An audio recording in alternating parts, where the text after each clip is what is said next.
Hello दोस्तों, आज मैं आपको दंड प्रक्रिया संहिता के बारे में बताऊंगा, उसके कुछ इम्पोर्टेंट टॉपिक के बारे में। ख़ास तौर से परिभाषा खंड के पहली परिभाषा जमानती और अजमानती अपराध के बारे में बताऊंगा। इससे पहले मैं अपना टॉपिक शुरू करूं, सीआरपीसी के बारे में थोड़ी सी जानकारी करते हैं, थोड़ी जानकारी देते हैं।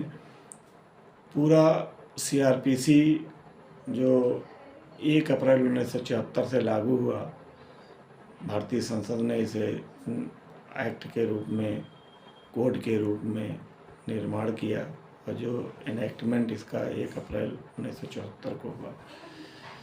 पूरा सीआरपीसी में 37 अध्याय और 2 अनुसूचियां हैं, जिसमें प्रथम अनुसूची के 2 खंड हैं और दूसरी अनुसूची प्रोफार्मा और फॉर्मेट के बारे में है।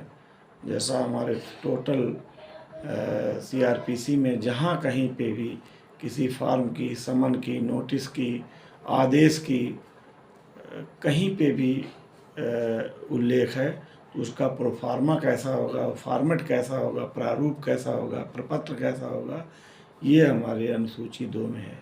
तो संपूर्ण सीआरपीसी के 2 खंड हैं।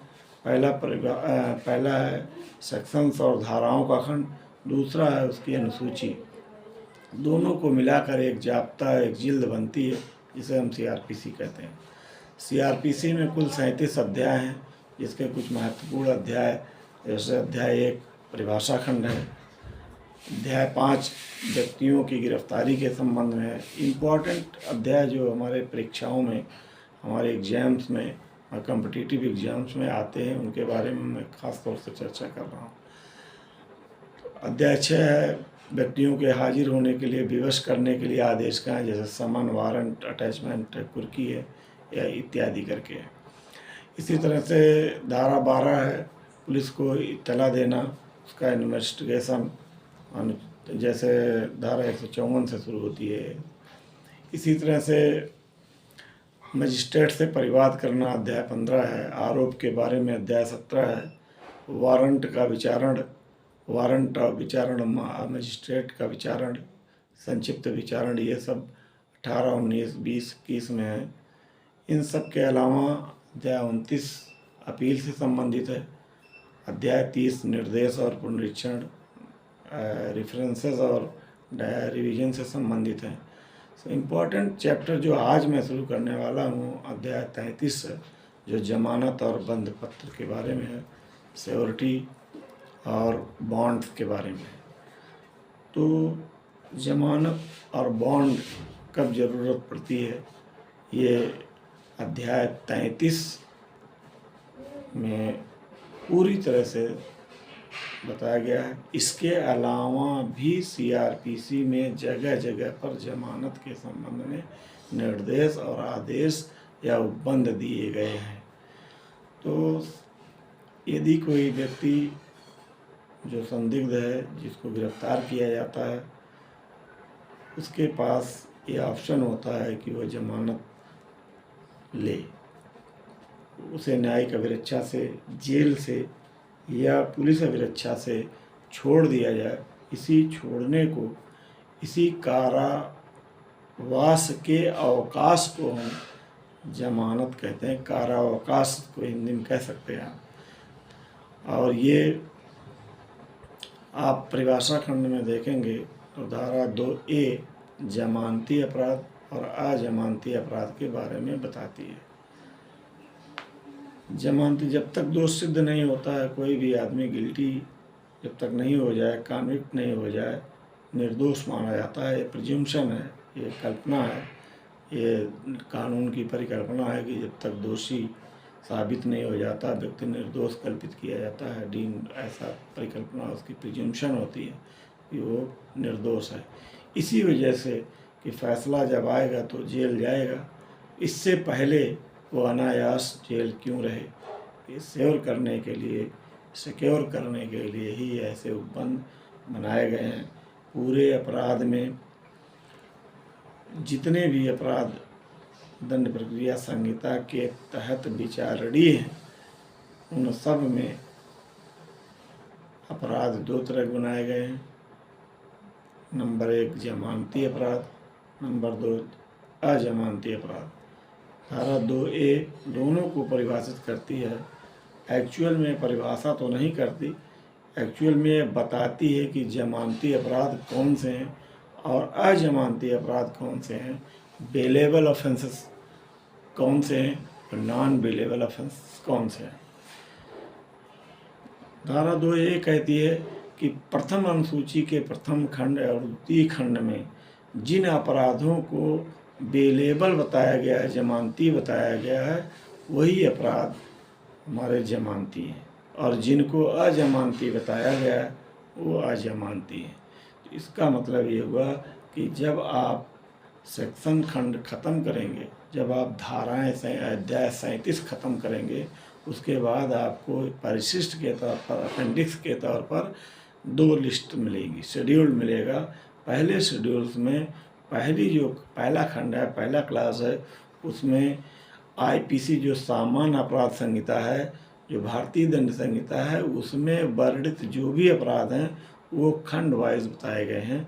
एक खंड क्रम संख्या है, दूसरा अपराध के बारे में है, तीसरा वो संज्ञेय है असंज्ञेय है, बाद में मैं बताऊंगा, चौथा जमानती है अजमानती है। अगला कॉलम ये है कि वो कौन से मजिस्ट्रेट कौन से न्यायालय द्वारा विचारणी है और उसमें कितनी सज़ा है। ये सब खंड वाइज एक ग्राफ, एक चार्ट के माध्यम से, एक लिस्ट के माध्यम से शेड्यूल फर्स्ट में बताया गया है। ये शेड्यूल फर्स्ट का क्लास 1 पहला खंड ये आईपीसी के संबंध में है, और दूसरे के लिए बताया गया है कि किसी अन्य विधि में आईपीसी के अलावा भी तमाम दांडिक विधियाँ हैं, जैसे दहेज प्रतिषेध अधिनियम है, गुंडा एक्ट है, और भी तमाम है, ऐसे तमाम एनडीपीएस एक्ट है, आर्म्स एक्ट है, तमाम ऐसे क्रिमिनल एक्ट हैं जिनमें सजाएं भी दी गई हैं। उन सब के बारे में शेड्यूल फर्स्ट का सेकंड खंड लागू होता है, और उसमें यह बताया गया है कि कौन कौन से अपराध जमानती होंगे और कौन से अजमानती। ये भी हो सकता है कि जो भी क्रिमिनल लॉ बनाए जाते हैं उनमें अगर कोई उपबंध नहीं है तो सीआरपीसी की फर्स्ट शेड्यूल का सेकंड क्लास देखा जाएगा। यदि किसी एक्ट विशेष में, क्रिमिनल एक्ट में जमानत के संबंध में बता दिया गया है, उसकी संज्ञेय असंज्ञेय अपराध के बारे में बता दिया गया है, या और कोई डिस्क्रिप्शन है, तो शेड्यूल देखने की ज़रूरत नहीं है। हालांकि आईपीसी के लिए मस्ट है, उसके लिए फर्स्ट शेड्यूल का पहला खंड अनिवार्य है। अन्य आपराधिक विधियों के लिए दूसरा खंड है। यदि उनमें कोई डिस्क्रिप्शन नहीं है, कोई व्याख्या नहीं है, कुछ नहीं बताया गया है, तो उसके लिए सीआरपीसी के पहली अनुसूची का द्वितीय खंड लागू होगा। अब हम आते हैं, उसमें एक चार्ट है। चार्ट देखने के बाद आपको पता चल जाएगा कि अब आपको 379 चोरी देखना है।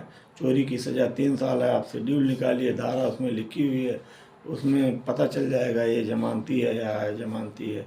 इसी तरह से शरीर के विरुद्ध अपराध 324 है, 325 है, कुछ भी ऐसा कोई भी आईपीसी में वर्णित अपराध हो उसके बारे में आप शेड्यूल देखिए, धारा देखिए, क्रमांक पे मिल जाएगी आपको। सामने लिखा हुआ होगा ये संज्ञेय अपराध है, असंज्ञेय अपराध है, जमानती अपराध है, अजमानती अपराध है, कितना सज़ा इसमें है और किस मजिस्ट्रेट द्वारा ट्रायबल है। बहुत इजी है, इसको गौर से अगर आप सुनिएगा तो पता चल जाएगा। अब जमानती और अजमानती, अगर जमानती होगा तो उसके लिए प्रोविजन सीआरपीसी में दिया हुआ है। अजमानती है तो जमानत किस कंडीशन में मिलेगी उसके लिए भी सीआरपीसी में प्रोविजन दिया हुआ है। तो एक बहुत ही डॉक्ट्रिन ऑफ सेपरेशन है, बहुत ही सुंदर, बहुत ही ब्यूटीफुल प्रोविज़न है। जो भी अभियुक्त है, जो भी एक्यूज्ड है, अगर वो कन्फाइंड है, अगर वो अरेस्ट है, अगर वो अभिरक्षा में है, अगर वो अभिरक्षा पुलिस अभिरक्षा है तो पुलिस को पावर है, उसका सर्किल है। जिसकी अभिरक्षा में होगा, जिसकी कस्टडी में होगा, जो कस्टोडियन होगा उसको फुल पावर होगी। और अगर वो न्यायिक अभिरक्षा में है तो न्यायालय को पावर है। अब आपको देखना है कि व्यक्ति कहाँ पर है। पुलिस अभिरक्षा में है तो पुलिस को टोटल पावर है। पुलिस की अभिरक्षा में अगर न्यायालय ने भेजा तो न्यायालय को पावर है। अगर पुलिस ने खुद अरेस्ट किया हुआ, उसके पास वो है, अरेस्ट लीगल है, तो उसको पावर है वो आपको जमानत दे सकती है। 436 भी कह रही है, 437 जो जमानत से संबंधित प्रोविज़न है सीआरपीसी में, उसमें यह बताया गया है कि पुलिस वार साधक अधिकारी को भी, जिसने गिरफ्तार किया है या जिसकी अभिरक्षा में आप हैं, उसको भी पावर है कि वो आपको बॉन्ड और जमानत पर छोड़ दे।